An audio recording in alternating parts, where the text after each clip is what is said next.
Seems we're having a technical difficulty.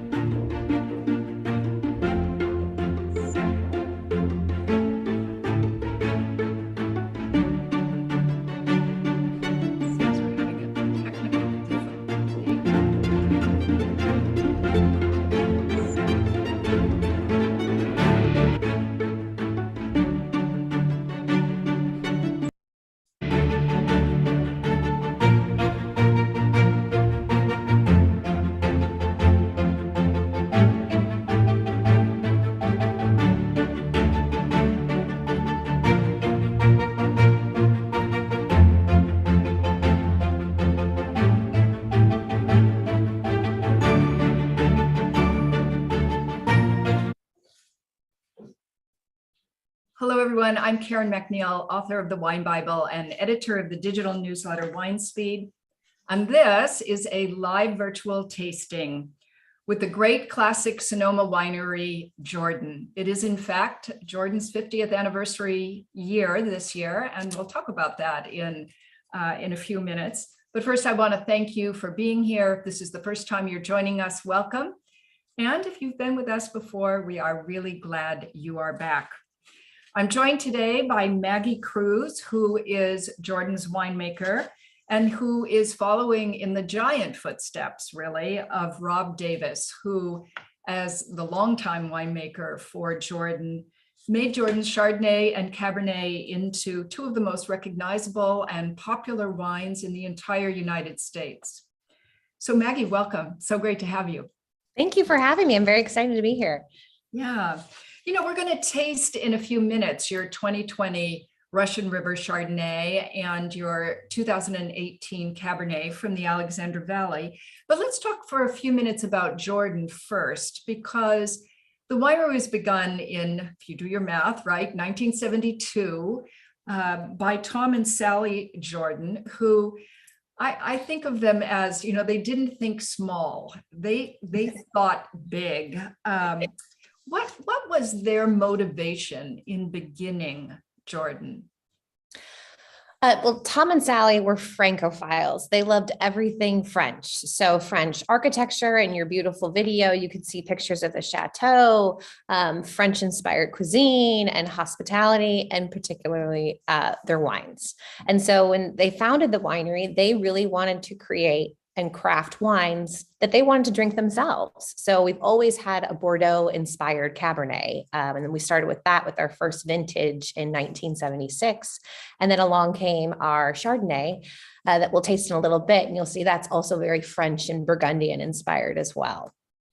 You know, that was actually my first question is, I mean, I know the chateau itself is French inspired.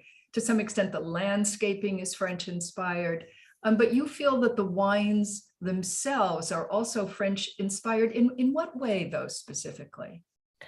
Well, really, when Tom and Sally were thinking about building and crafting this winery, they wanted the Bordeaux inspired wines, right? And they actually were doing research and going to France and trying to really be able to learn how to do this. And so they actually had one particular night, they were in San Francisco, and they were at their favorite restaurant called Ernie's, and the sommelier came over to them and said, Mr. and Mrs. Jordan, I'm so glad you're here. I have a wine that I'd like for you to try blind. And they said, oh, okay. You know, and the sommelier explained, you have such a European palate. I just want to hear what your comments are. And so he poured the wine for them and they looked at it and they smelled it and sniffed it. And they assumed it was French and Bordeaux in particular. And the sommelier smiled and said, actually, it's California, it's Napa Valley, it's the Beaulieu Vineyards, George de Latour.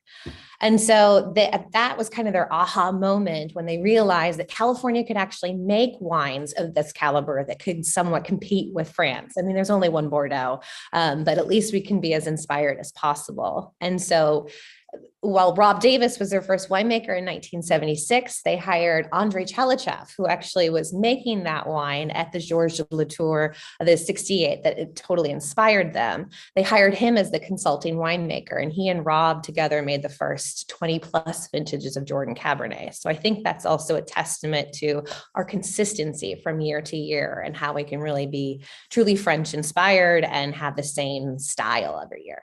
Yeah, very important because BV, as Beaulieu Vineyard is known, especially those early Georges de Latour wines, almost the first growths of Napa Valley were very French inspired, in part because of Andre. What a good story. I want to come back to Andre Celichev and Rob in a moment. But let me ask you a question about you, because not every winemaker grew up as a kid thinking about wine and fermentation and beer. But I read in your bio that your father was a brewer. He, in fact, worked for Miller Brewing Company. So truly, even as a kid, you knew this was the field you wanted to go into? Maybe not early on. My dad, like you said, was a brewer at Miller Brewing Company. I grew up in Milwaukee, so it's not a real wine consuming town, to be honest. It's cocktails and beer. But my dad was also stationed out at Treasure Island when he was in the Navy. And so he loved Northern California. And so we would often come to Napa Valley and vacation there, be in San Francisco. And it was something my parents always shared together. And so wine was always on the table with them. And it was always something that they were learning about together. And so I watched that growing up and started to taste as them as I got older. And it was just really intriguing. And then as high school came along, I loved science, but I loved to be out in the lab and be actually working with things. And so when my dad suggested that I look into this, I thought it's not the average career path for a girl from the Midwest. But I was just fell in love with the area and the idea of doing and pursuing this career. Yeah. Well, I don't know. Maybe more women from the Midwest we should just open that door right there. Back to Rob Davis for a minute, because he really was the kind of guiding light for Jordan for not for years, but in fact for decades. And he was, as you point out, so close to Andrei Celichev. And I should say, as a little side box here, for some viewers who may not know, Andrei Celichev, often considered the father of, or the godfather of winemaking in California, was a Russian-born expatriate who was a white Russian, and during the Bolshevik Revolution moved to Paris, worked at the Pasteur Institute, where Georges de Latour of BV in California found him and hired him.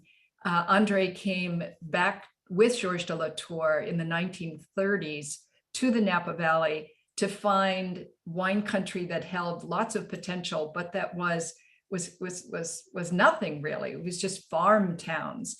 And it was as a result of Andre's intense work with winemakers like Rob Davis, like Robert Mondavi, who was also a mentee of Andrei Celichev, that many of California's, what we might call them, foundational wineries were formed.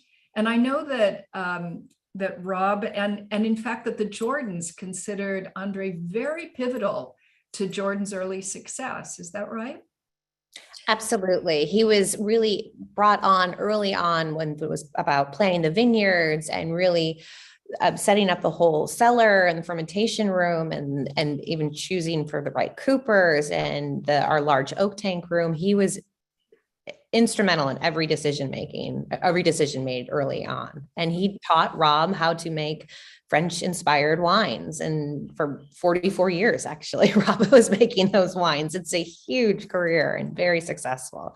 And I started at Jordan in 2006, and I feel very lucky that Rob was my mentor and that Andre was his. It's a pretty beautiful history that I'm very excited to be a part of. Yeah. Well, winemakers themselves have changed a lot since then. Andre, who I had the good pleasure of knowing, was 80 pounds, 4'8", chain smoked Gauloise cigarettes, could barely see over a barrel himself, and was, by the way, one of the great womanizers of wine country. He was something. But when you think about that history, Andre, then Rob, then yourself, by 2006, I think you said when you arrived, Jordan had an established style. And I'm wondering if you felt that you could kind of stay right in that lane. Did you like that style?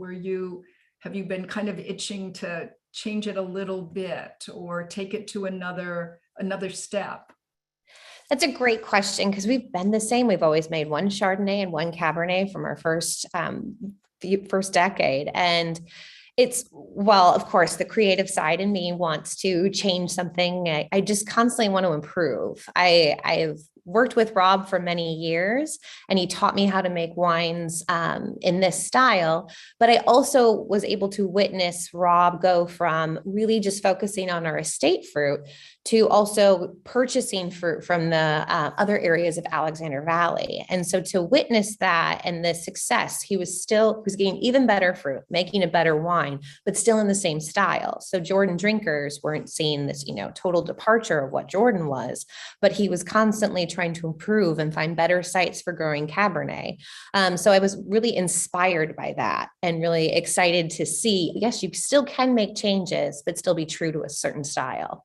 Yeah. And how would you articulate that style? If someone said, this is unlikely, but if someone said, I've never even heard of Jordan, what kind of wine do you make? What would you say? I'd say we really focus on balanced wines. Now, it's balanced with the acidity. You'll notice that both our Chard and Cab have very high very high acidity, low pHs, because acid is really a key factor in aging wines. We pride ourselves in the fact that our wines are ageable, both our Chardonnay, which most people don't think about aging, and particularly our Cabernet. You can age it for 20, 30 plus years. And just balance with acidity, balance with the oak. We use oak as to support the fruit, not to overpower, and just beautiful fruit, and trying to really get the best quality fruit so that it can shine through and make a beautiful wine. Yeah, balance is such an important word in the wine industry, but it's also, in a sense, it's hard to define because so many people use the word. And also because it's one of those things that you should recognize when it's not there, but not recognize when it is there. You know what I mean? I mean, when a wine is out of balance, it's very clear. And when it's in balance, there's I don't know, I think of it as a kind of contrapuntal tension of opposites, creating this spherical experience on your palate. I noticed that, those of us who write about wine, when a wine is beautifully balanced, we actually have less to say. Because if the wine's bad, we're like, oh man, I'm right about this wine. But when it's good, you're like, okay, so beautiful. End of story. Yeah. All right. Let's taste your wines. And I want to start, of course, we're going to start with your Chardonnay. Let me hold this up so that everybody sees the label, and label recognition, always visual, good to know, right? So this is the 2020 Chardonnay from the Russian River, as you said, and you do not do several things that most California wineries who make Chardonnay do. You don't 100% barrel ferment it. You don't 100% put the wine through malolactic fermentation. And I'm wondering why you think it's better to not do those things. Well, we are very Burgundian inspired with our Chardonnay. And if we were to go 100% malolactic, that creaminess would just be over the top. And in our style, it would be very out of balance. We don't really want that buttery. We love that fruit, that citrus fruit. And there's some beautiful persimmon that's kind of coming through on this 2020. We like that. We don't want to lose that by doing 100% malolactic fermentation. And then you get the delicacy in that fruit. If we were to do 100% barrel fermentation, it would just have too much weight to it to really kind of balance out that acidity. And so that's one thing I'd say with our Chardonnay, that we are constantly evolving. How much oak to use, how much stainless steel. And then as of recent, I've been experimenting with some concrete eggs as well. We've been purchasing the last 2 years fruit still in the Russian River, very Jordan style, but playing around with some different Chardonnay clones and moving further west to some cooler climates. Russian River, as you know, Karen, is a huge appellation.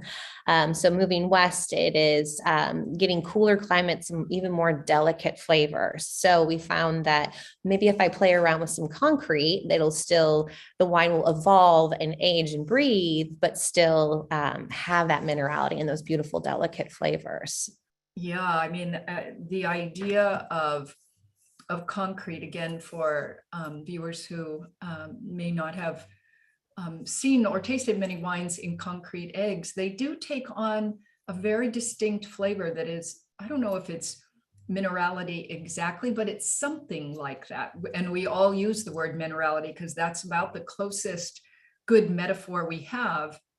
But it does give a wine a very different kind of character that's quite delicious. And when I saw that you use a lot of stainless steel in your Chardonnay, with your Chardonnay, I also thought, and tell me if this is wrong then, that, you know, when I think of stainless steel, I think it helps preserve the aromas, the more delicate, what sometimes people call the top notes of aromas.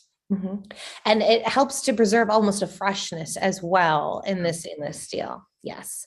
So I'm not by any means trying to go 100% concrete and really bring out that minerality. It's just something that I'm trying to kind of play with and see if it adds another component to bring our wine even more in balance. Yeah. It's the idea of freshness is so important because, you know, we talk about acidity, but acidity is in a sense, and freshness, almost interchangeable concepts in the way that we're using them right now. But acidity, without acidity, wine and Chardonnay can quickly get kind of, I don't know, blousy, Mm-hmm. you know, just out of focus, and a little too, as you say, weighty. I sometimes think of freshness as a kind of like hum in the background of a wine, like the engine idling on your car, right? This just hum of energy in the background of a wine. And it makes it a lot more food friendly as well. You're absolutely right. I like that. The hum. I might use that in the future. That's Or great. attribution only, my friend. We have a great question coming in from Andrew saying, does oak help a Chardonnay to age? Well, so oak it breathes, and so you get some micro oxygenation. So yes, the wine will evolve and age, but it'll also impart some of its toastier kind of characteristics. One thing for Jordan Chardonnay that we struggle with is finding the right cooper. It takes a lot of different cooper experiments to find one that is going to elevate the fruit and really create a nice backbone to the wine without being too heavy. And so, yes, wine ages beautifully in oak, but it's a balancing act. It can be overdone for our style. Yeah. And even if you don't decide, by the way, to age a wine, the fact that it can age is the important part, right? Because only great wines can age. So even if you only age it as long as it takes to get home from the store, the fact that it can age is good. Gian is saying Riesling can age for many years, so the concrete would help too. I think these are two separate concepts. Riesling is aging because of its uber high acidity.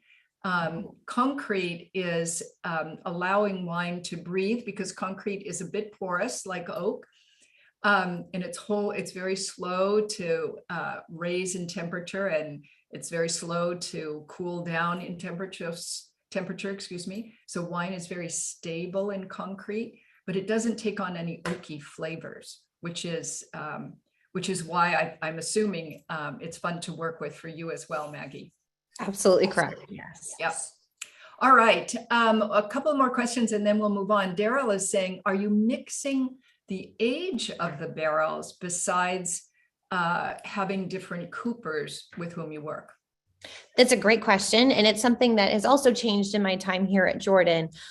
We used to use one or new oak and 1 and 2-year-old barrels. And we have a pretty short aging period. It's about 5.5 to 6 months in oak or stainless steel. And so in order to get that integration, we were finding that the new oak barrels were integrating better into the wines. And then when we pumped the wine out of the barrels, it was hard to keep our barrels fresh the other 6 months of the year when they were empty. So we found that if we just scaled back and used less barrels, but nothing but new barrels and a combination of stainless steel, that it was a better blend of the two for us.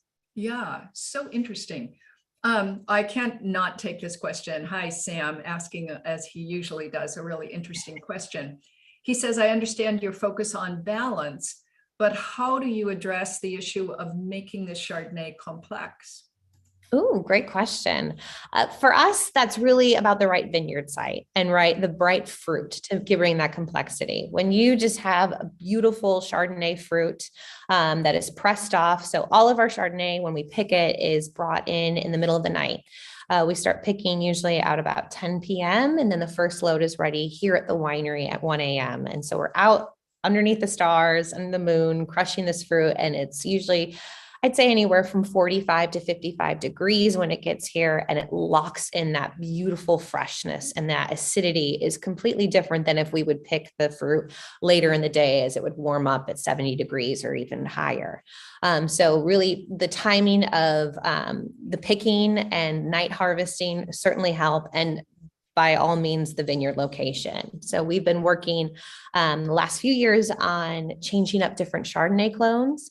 There's so many different clones that bring different attributes, and to kind of bring those together is actually very fun for blending. So that certainly aids in complexity. And then also the right barrels as well will help kind of bring different characteristics and notes as well into the Chardonnay to aid in that complexity.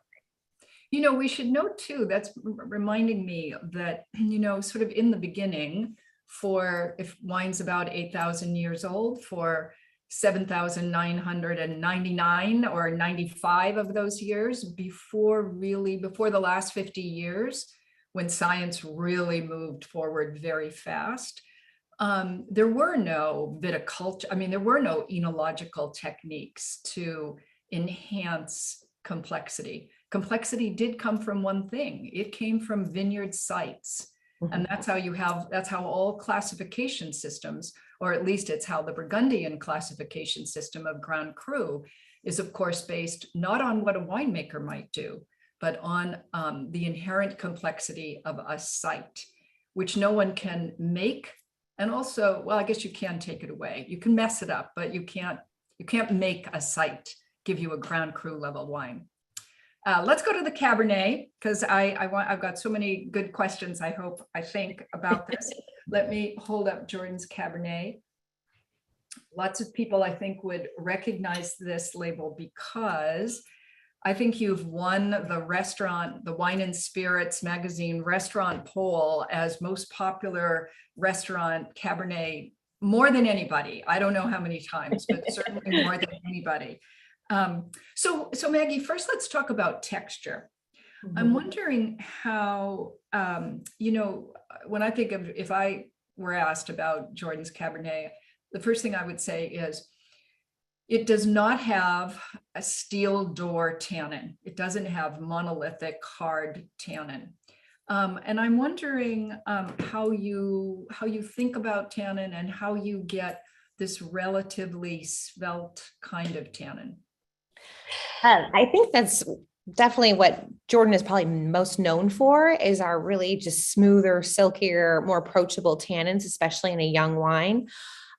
So we blend, while it says Cabernet on the label, we use, so this particular vintage was 80% Cabernet Sauvignon, and then we used about 11% Merlot. If we use 100% Cabernet, it's almost as if it's a bodybuilder that only worked up their upper body and their legs were completely something. I mean, it was just big and tannic, but not completely smooth. So the Merlot kind of comes in there and really helps to kind of balance out. This Merlot has this beautiful silkiness to it. And we are struggling because Merlot is not quite as popular. People aren't drinking it as much. So we have to find the right Merlot sites. We want that beautiful fruit. It has some richness, but it's the silkiness that we really are looking for. We also use, in this particular vintage, it was about 7% Petit Verdot.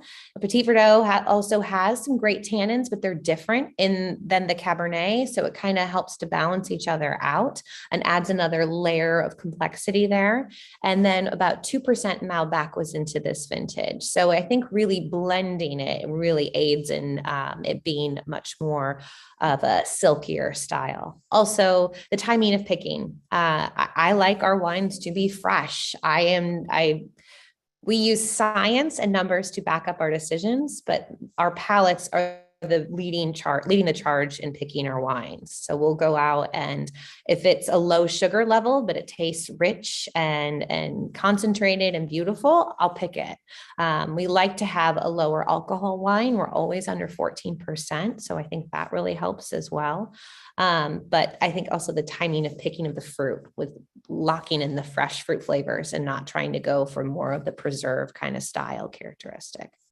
Yeah, well, you've got the Merlot and the Malbec. I can see, because those are such textural wines, and they're so, they're the baby fat in the middle of so many wines. That sense of plushness. I think of them as sort of the picture within the frame. But Petit Verdot, holy moly, that can be very tannic.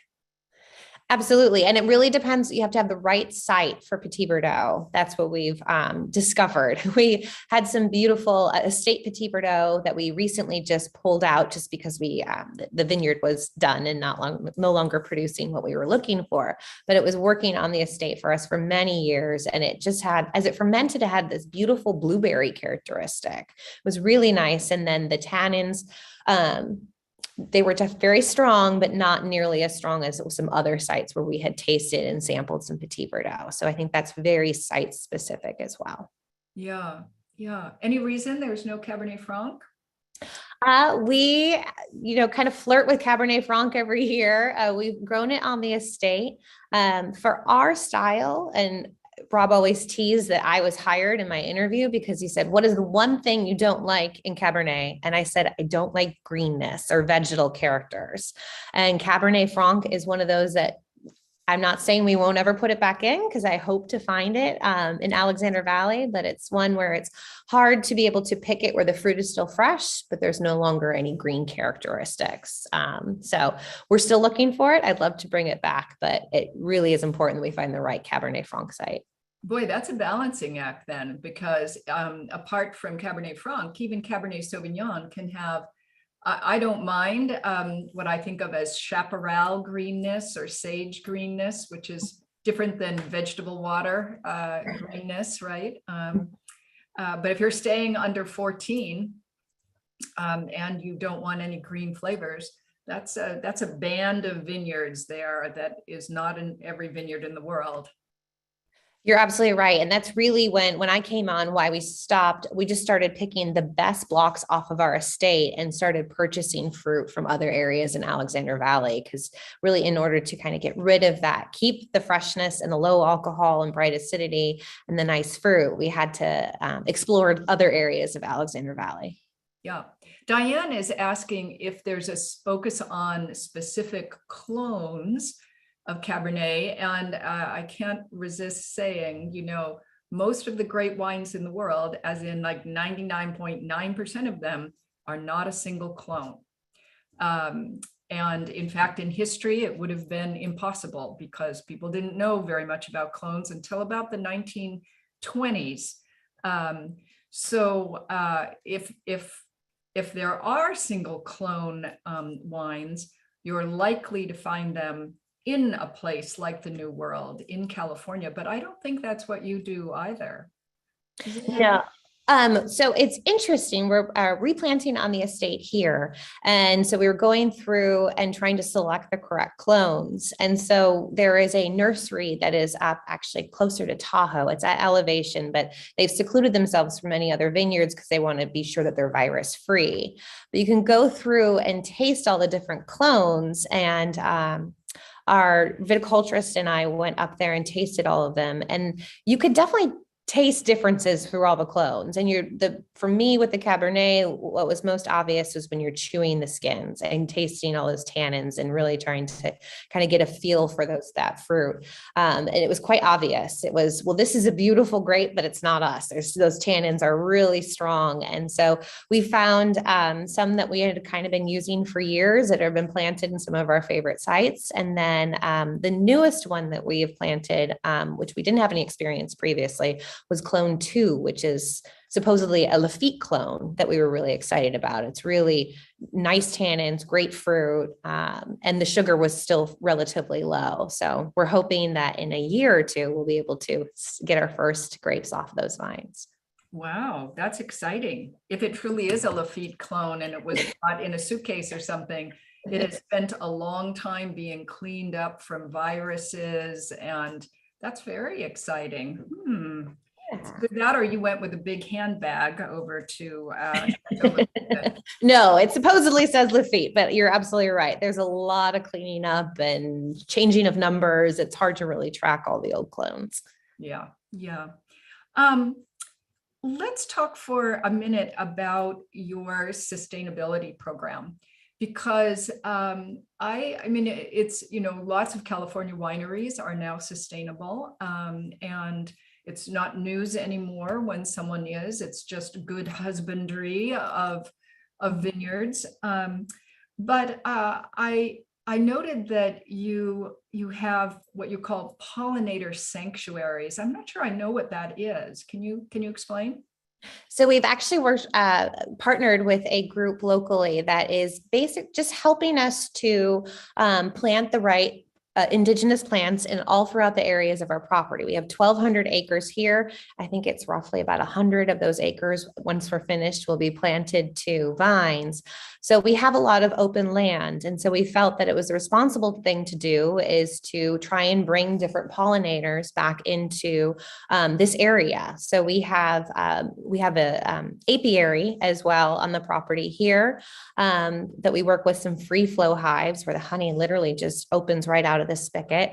And then we've been working, I think it's about 2 years ago, we worked with this pollinator project. And it's really just been very interesting to see all the different plants that they're bringing on and really all the new different kinds of butterflies and things that you're seeing on the property that you weren't necessarily paying attention to before or noticing.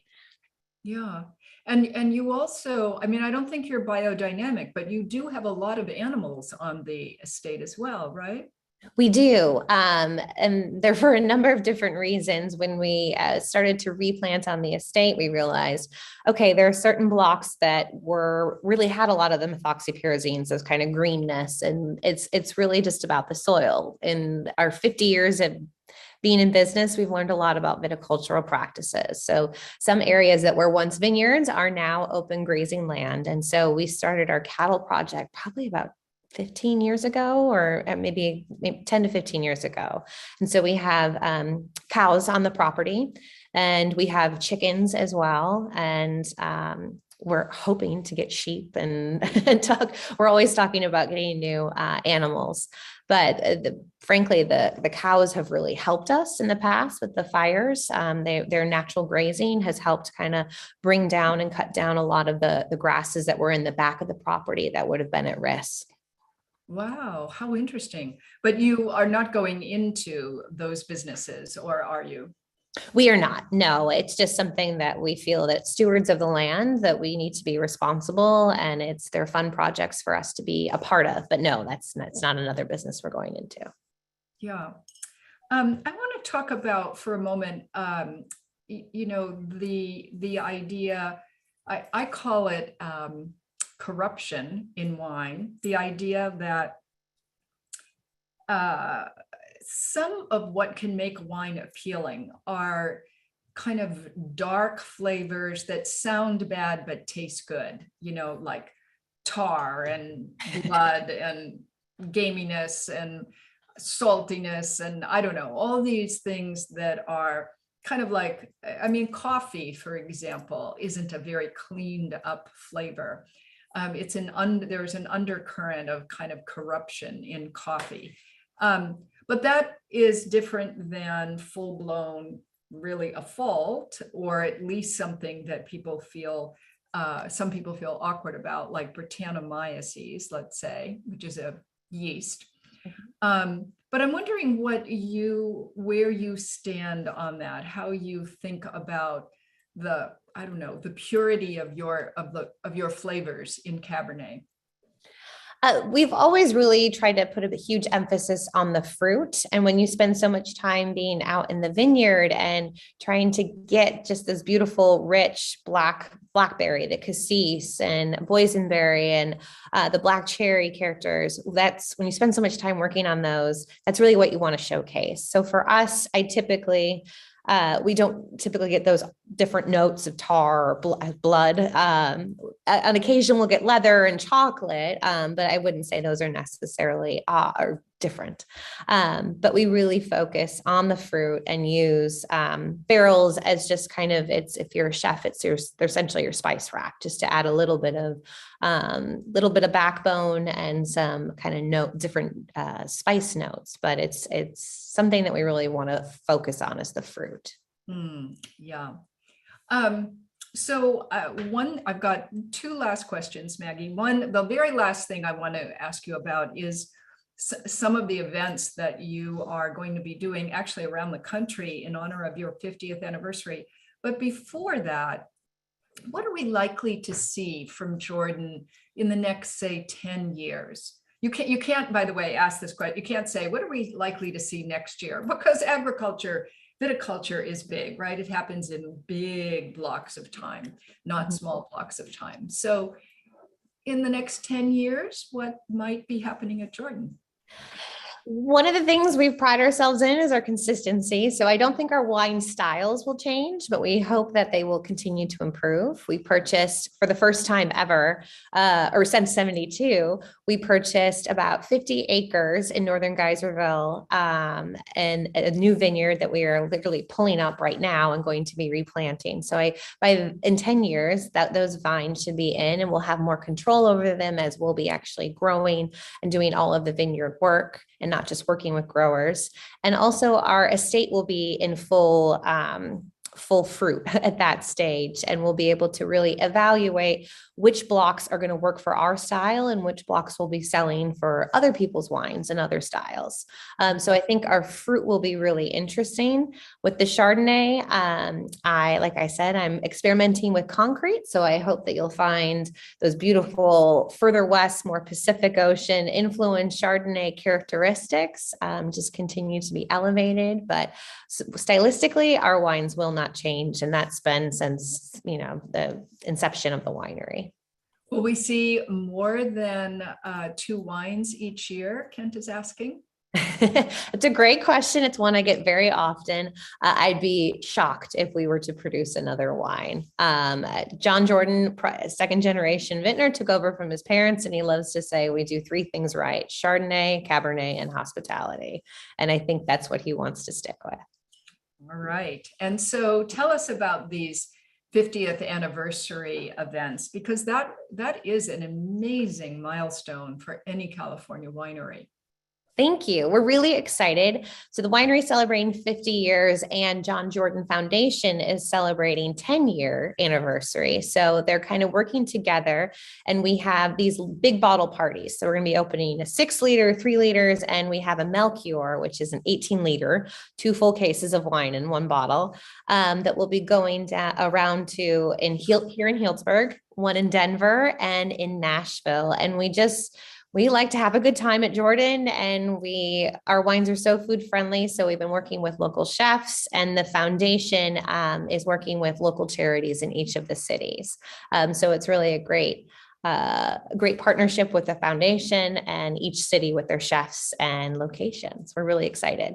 Now, if someone were interested in either going to one of those cities or if someone is already in one of those cities, are these events listed on your website? How would they find out about them? They are. You can go to jordanwinery.com/events and you can purchase tickets right there. And I look forward to seeing you. Good luck lifting those big bottles. That's all I can say. And trying to get a cork out of one of those big bottles is also A chore. not a insignificant challenge. Agreed. I've been practicing. Oh, all right. Good. And I'm sure there'll be like 100 people standing around you. No pressure, but open this giant bottle and start pouring it into glasses. Yeah. Yeah, thank you. Maggie, it's been such a pleasure to talk with you. I've been an admirer of Jordan wines for forever, it seems like. And, they are such classics and they're beautiful and you will always know that you're going to have just a terrific experience with them. So thank you. It's been really a pleasure talking with you and tasting these wines again. Thank you so much, Karen. I appreciate it. Cheers. Cheers back.